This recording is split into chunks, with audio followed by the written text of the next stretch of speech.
Hello sa mga kamani magnet! Naririto na naman tayo para alamin ang 13 kamalasan na maaaring mag-ubos ng pera mo. Ito'y maaaring matagpuan sa loob ng mga tahanan mo.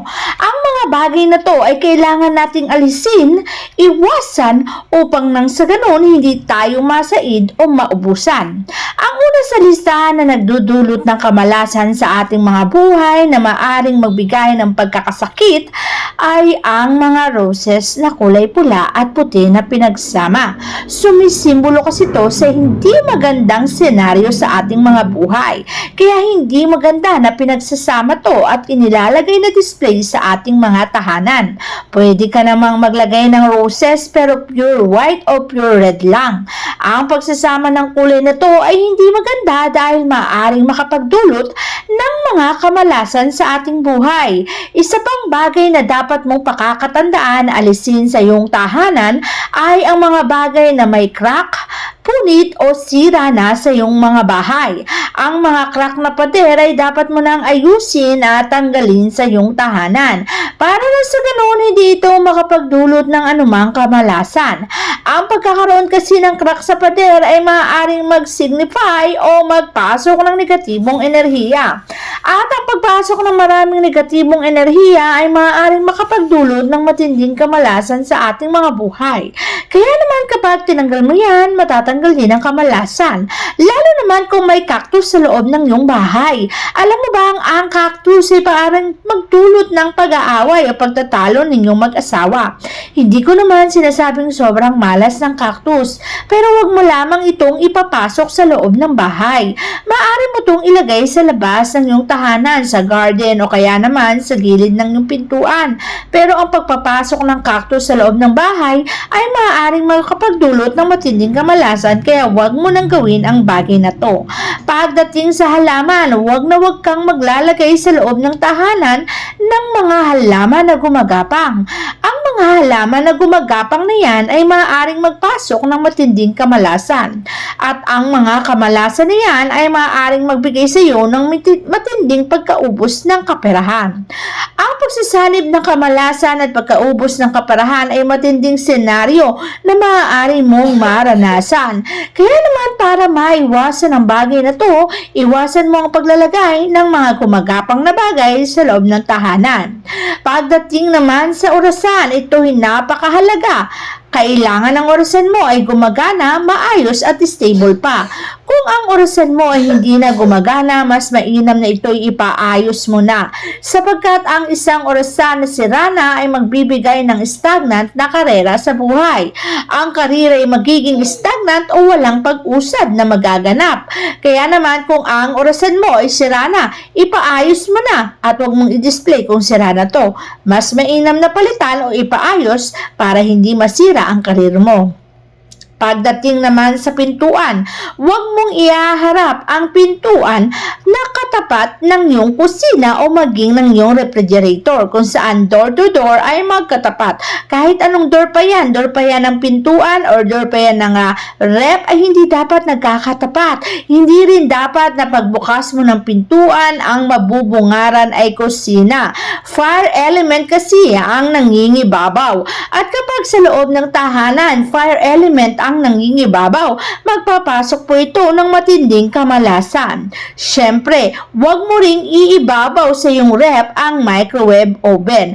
Ang pagsasama o pagdidikit ng elemento ng apoy at elemento ng water element ay hindi maganda. Magkakaroon ng paglalaban at pagkakagulo sa karera ng iyong buhay. Imbis na mapropromote ka na, ito'y mauudlot pa. At ayaw naman nating maudlot ang mga fire element na meron sa buhay natin dahil papatayan ng water element. Kaya huwag mong pagsamahin para hindi maudlot ang success mo sa buhay mo. Siyempre, huwag mo rin kakalimutan na maglagay ng divider at hindi dapat nakikita mula sa living area ang iyong mga kusina. Ang abundance ang meron sa kusina at ang living room naman ay nagpapasok ng positibong enerhiya. Kapag pumasok ang positibong enerhiya, dedirekta ito sa kusina at lalabas sa likuran ng bakod nito. Kaya naman kung ayaw mong lumabas sa positibong enerhiya, lagyan mo ng boundary ang living room at ang kusina para ang positibong enerhiya ay manatili sa loob ng tahanan. Huwag mo ring hahayaan na ang main door mo ay hindi nasisikatan ng araw o lubugan ng araw. Mas mainam ang main door ay nasa silangan kung saan sumisikat ang araw. Bagong pag-asa, liwanag at syempre pagkapasok ng positibong enerhiya. Ang isang main door o entrance door na nasisikatan ng araw, ang lahat ng blessing ay masasapo mo at mapapasa yung buhay. Kaya naman napakaswerte niyan. Pagdating naman sa kamalasan ng kusina ay hindi dapat nabubungaran ang iyong banyo. Kung ganito ang setup, mas mainam na may kortina o laging nakasara ang pintuan. Para sa ganun, hindi mo namamatyagan ang pasok at daloy ng positibong enerhiya ay hindi lalabas at mapapflash sa iyong CR.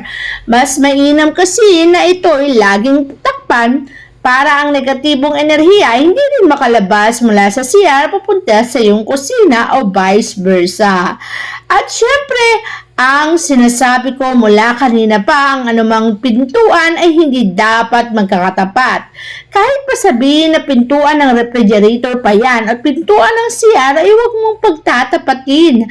Mas mainam na ilihis mo ang refrigerator para sa ganon ay hindi ito makapagdulot ng kamalasan.